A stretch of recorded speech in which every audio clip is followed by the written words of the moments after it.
بہت سارے لوگ ایک سوال کرتے ہیں کہ بچی کا نام ایشال رکھنا ہے الف کے ساتھ، ایشال، یا عیشال رکھنا ہے، عیشال عین کے ساتھ، تو کیا یہ نام رکھنا ٹھیک ہے؟ اور بہت سارے لوگوں نے یہ نام رکھا ہوا ہے اپنی بچیوں کا عیشال یا ایشال، الف کے ساتھ اور عین کے ساتھ۔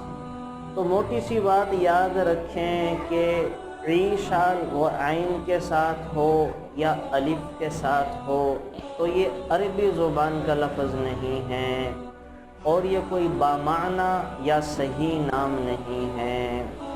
البتہ اگر یہ عیشال ہو، عین شین الف لام، تو پھر تو یہ عربی میں استعمال ہی کوئی نہیں ہے۔ اور اشال، عین کے اوپر زبر، شین کے اوپر تشدید، اشال، اشال یہ بنتا ہے عربی میں، لیکن اس کا مطلب ٹھیک نہیں ہے۔ اس کا مطلب ہے اندازے لگانے والا، تکے لگانے والا۔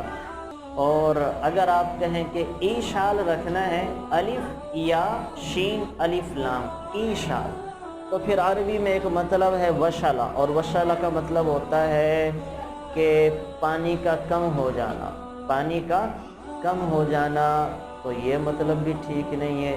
اس حساب سے تو بچی کا جو نام ہے وہ آپ نہ عیشال رکھیں اور نہ ہی ایشال رکھیں، بلکہ ان ناموں کے علاوہ کوئی اور نام رکھ لیں جو صحابیات کے نام میں سے ہو، تابعات کے نام میں سے ہو۔ بڑے بڑے نام ہیں جو ہماری اسلامی تاریخ میں بڑے اچھے اچھے نام ہیں، تو اگر کسی نے یہ نام اپنے بچی کا رکھا ہوا ہے ایشال یا عیشال، تو یہ نام تبدیل کر لیں، یہ نام اپنے معانی اور مطلب کے اعتبار سے درست نہیں ہے۔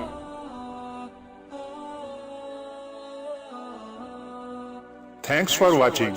Please subscribe, like, share Mufti Sufyan.